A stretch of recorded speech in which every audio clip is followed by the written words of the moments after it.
Bonjour la famille, j'espère que tout le monde va bien. Voilà, 0-0, pas de quoi fouetter un chat, et je suis en colère, même vraiment en colère, parce que c'est un match de merde. Franchement, je me suis fait chier à regarder ce match, aucune envie de nos joueurs, on dirait qu'ils n'avaient pas envie de jouer ce soir. Ils n'avaient pas envie de gagner le match. J'ai vu des joueurs il y en a même qui marchaient. Hein, c'est pas celui-là, on l'a vu voler, on l'a vu marcher. Tu vois, les paroles de la chanson ont changé. Draxler, il marchait. Draxler, il marchait complètement. Des joueurs qui avaient aucune envie. Trop de déchets techniques, trop de passes faites à la va-vite, des relances mal faites. Mais putain, deux tirs cadrés dans le match. Vous vous rendez compte? Deux tirs cadrés. C'est incroyable, c'est incroyable. Comment on peut faire un match avec autant de tirs, peu de tirs cadrés? C'est incroyable. Et en plus, l'arbitrage nul à chier. Il y avait penalty sur Cavani, il y a contact, mon frère. J'ai attendu le ralenti et j'ai regardé le ralenti plusieurs fois avant de m'affirmer. Et il y a contact, il le touche, le joueur. Il touche Cavani, donc il y a penalty, monsieur l'arbitre. C'est pas normal qu'un arbitre ne voit pas un truc comme ça. C'est pas normal. Et après, j'entends dire, ouais, le PSG est-il avantagé pour les pénaltys? Mais où on est avantagé? La preuve que non. Putain, ça me casse les couilles. Franchement, en plus, je tiens aussi note négative sur le terrain. C'est quoi cet état de pelouse franchement, hein, une pelouse de merde. Une pelouse de merde. Voilà, hein, un champ de patates. Comment on peut tolérer un terrain comme ça? C'est pas possible de jouer sur un terrain comme ça. Bon après, ça n'enlève pas qu'on a mal joué. Hein. Attention, je dis pas que c'est à cause du terrain qu'on a fait un match de merde. Hein. Mais c'est un plus. C'est un plus, voilà. Voilà, donc le débrief va être vite fait parce que Areola, il a été bon dans le peu de travail qu'il a fait. Il a fait des bons blocages, donc rien à dire sur Areola. À part qu'à un moment, il a joué un peu au con. Il a fait un petit peu de trucs dangereux. Ça aurait pu tourner mal, mais bon, ça l'a pas fait. Notre défense, Meunier, ce soir, moi, je l'ai pas trouvé bon du tout. À côté de la plaque, voilà.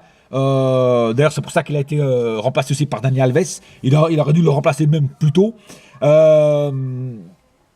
Marquinhos et Thiago Silva, eux, ils ont fait leur taf, ça va, ils ont fait leur taf. Ils n'ont pas été super brillants. Marquinhos, il a été quand même bon parce qu'il a bien défendu quand même quand il y avait des attaques qui nous faisaient mal. Il était là.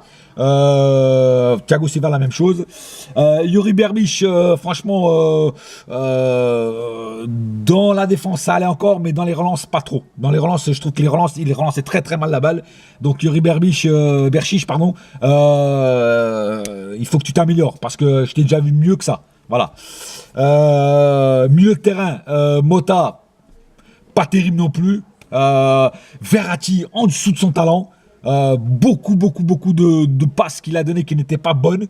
Donc Verratti, il faut quand même qu'il monte son niveau de jeu. Parce que Verratti, en ce moment, il n'est pas au top, franchement. J'espère que contre le Bayern, il sera meilleur que ça. Rabiot ça a été le mieux. De tous les milieux de terrain, ça a été le mieux. Même s'il n'a pas été non plus au top, il perdait pas mal de balles, mais il en récupérait quelques-unes et il faisait quelques relances aussi assez bonnes, mais il n'a pas été non plus flamboyant. Voilà.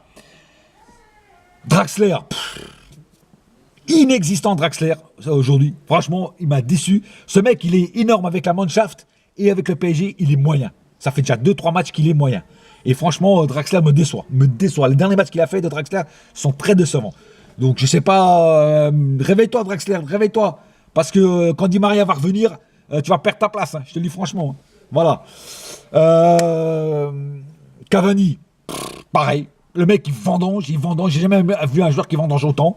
Il lui faut 40 vendanges pour marquer un but. Aujourd'hui, il a rien fait. Il n'a pas eu beaucoup de balles, c'est vrai, mais le peu qu'il a eu, il en a eu aussi où il aurait pu marquer et il a vendangé comme je sais pas quoi. D'ailleurs, on entend, alors je sais pas si c'est un fake ou quoi, on entend en interne que soi-disant que Antero Henrique serait pas super content avec lui et qu'il y a peut-être moyen que l'année prochaine il se barre, quoi. Tu vois ce que je veux dire? Donc, je sais pas, Cavani, réveille-toi, putain, réveille-toi. Putain, c'est pas possible. Mbappé a été le meilleur joueur du PSG, franchement. C'est celui-là qui avait le plus envie de gagner. C'est celui-là qui a fait le plus de mal au défenseur de Montpellier. Il a tout tenté. À part un moment où il a fait une petite erreur de jugement, c'est que quand il a voulu marquer son but, il aurait pu passer la balle à Cavani qui était complètement démarqué, qui était complètement tout seul. Mais sinon, dans l'ensemble, il a fait quand même un bon match. Il a proposé beaucoup. Voilà. Donc pour moi, c'est le voilà. S'il devait avoir un homme du match, ça aurait été lui, quoi, pour moi. Voilà, tout simplement. Voilà. Les rentrées n'ont pas changé grand-chose. Lucas n'a rien proposé de neuf. Dani Alves, pareil, ça n'a pas trop changé le match.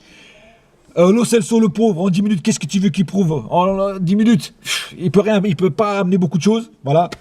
Donc, un match, franchement, à oublier très vite. Et malheureusement, on a perdu 2 points qui étaient nécessaires parce que Monaco, eux, ils ont le rythme. 4-0, bien sûr, contre une équipe de ligue qui est devenue une équipe fantôme, mais quand même, voilà, Jardim sait faire des joueurs moyens, des bons joueurs, voilà, et eux, ils nous collent encore au cul comme l'année dernière, voilà. Donc, il faut peut-être se réveiller, il faut arrêter le truc, il faut arrêter de penser que toutes les équipes sont faciles, non, la preuve, et chaque fois Montpellier nous emmerde, voilà, l'année dernière, on a perdu, cette année on fait match nul, voilà, c'est une équipe qui à chaque fois nous emmerde, sans manquer de respect aux Montpelliérains, voilà, c'est une équipe moyenne et on peut les gagner et chaque fois on se casse le nez dessus, voilà. J'espère qu'on jouera mieux contre le Bayern parce que sinon ça va être chaud patate, on va se prendre une branlée même au parc. Alors on a intérêt de se bouger le cul contre le Bayern. Bon, apparemment, quand on joue la Ligue des Champions, l'équipe se réveille. Il y en a qui vont dire il y a une Neymar dépendance. Bah là, peut-être que s'il y aurait une Neymar aujourd'hui, ça aurait pu être différent, ou pas, on sait pas. Mais bon, voilà, un match à oublier très, très vite. Et j'espère que contre le Bayern, là, on va vraiment mieux jouer que ça. Voilà, c'est tout ce que j'ai à dire pour l'instant. Il n'y a pas plus à dire sur ce match. Et tous les joueurs ont été très moyens. Donc voilà, donc rendez-vous au prochain match qui sera donc contre le Bayern. Et n'oubliez pas une chose, la famille, ici c'est et ça restera toujours Paris. Défaite, match nul ou victoire, on reste parisien. Allez, ciao la famille. Et hasta la vista, baby.